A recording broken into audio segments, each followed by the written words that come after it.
Hello, welcome to the NSA Georgia website. I'm your host, President-elect Diane Bogino. Our guest this evening is Laura Stack. Widely regarded as one of the leading experts in the field of employee productivity and workplace issues, Laura Stack has been featured nationally on the CBS Early Show, CNN, the New York Times, and USA Today. Ms. Stack has dedicated her career to building high-performance productivity cultures by creating maximum results in minimum time. She is the president of the Productivity Pro, Inc., a time management training firm in Denver, Colorado, specializing in productivity improvement in high-stress organizations. She is the best-selling author of 4 books, Super Competent, The Exhaustion Cure, Find More Time, and Leave the Office Early. She is also the designer of the Productivity Pro Planner by Daytimer. Laura is the 2011-2012 president of the National Speakers Association. She holds an MBA and has been awarded the Certified Speaking Professional, or CSP, the highest earned designation for speakers. Her client list includes national associations and government agencies, as well as Starbucks, Walmart, Cisco Systems, the Denver Broncos, and her favorite, Dairy Queen. Laura, thank you for being with us tonight. Thank you so much. I'm going to have to work on that introduction, make it a little more efficient. But hey, when you got it, you got it. You know? Now, as the incoming president for NSA, tell us, where do you see NSA, or where do you want to take NSA this year? Well, we follow a strategic plan, which is put on by the board of directors, which is a 3-year vision. So my goal as president is to help the board and our professional NSA staff to continue to carry that forward. And ultimately, our mission, of course, is that we want every expert who presents expertise using the spoken word to an audience for a fee to be a member of NSA. So I'm out beating the drums and really putting that mission forward to all of our chapters and our international federations, and just really getting people behind that and being excited about speaking and our profession. It's just such an incredible business opportunity that we have. Now, you are an expert in productivity, and all of us as business owners can use more time, and we complain about not having enough time, but you say that really isn't the issue.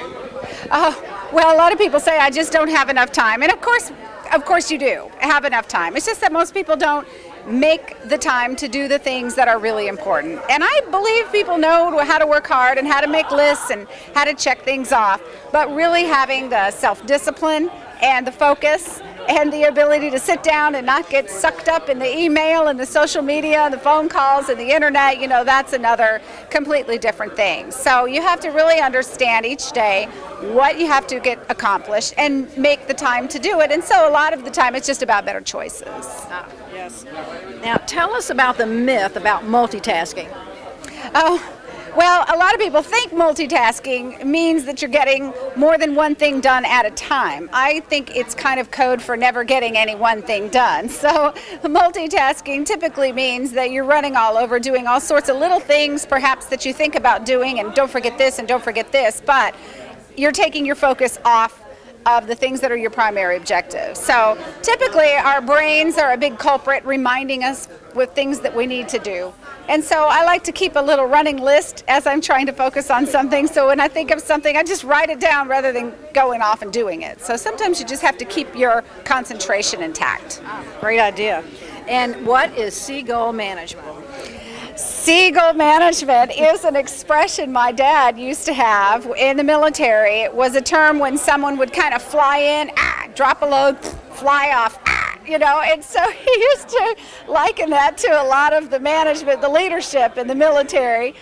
They'd, you know, kind of come in and storm around and bark orders and then leave, and everybody in their path felt like they were just unloaded on, you know. So it's kind of a fun way of saying to really be present, to come in, make sure you've communicated, that instructions are clear, you know, and that you've had a chance to connect with a person as an individual, not just bark orders at them and take off. So kind of a reprise from my old military background.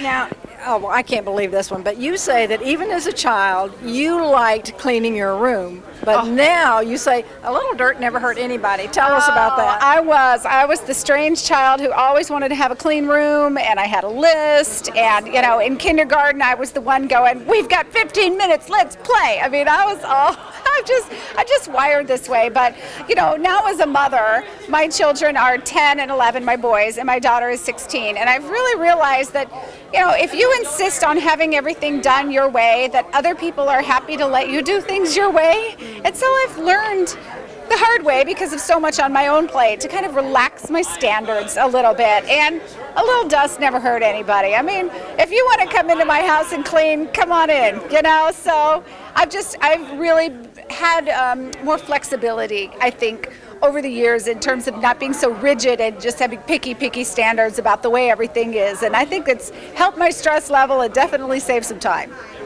Now, you've mentioned list a couple of times, and you have a saying, if it's not on the list, it doesn't exist. Yes, in our family we have, you know, for example, a grocery list, and so we just keep it on the refrigerator, and whoever eats the last of some item is responsible for putting it on the list. And if you want me to purchase something at the store the next time I'm there, I'm happy to do that if it's something that you need, but I can't read your mind. And so, you know, if I come home and they say, where are my whatever, I say, oh, it's not on the list. It doesn't exist. So until someone writes it down, and so now they know where Mom's inbox is, you know, where the paper is, and when they want to communicate with me, they can't just loft something to me at the dinner table and think I'm going to remember it. So they know, I know, if it's not on the list, it doesn't. So they march into my office, write it down, and put it in my inbox. So they're trained. They've gotten pretty good about that. And Laura, in the past year, what do you think is the most important business lesson you've learned?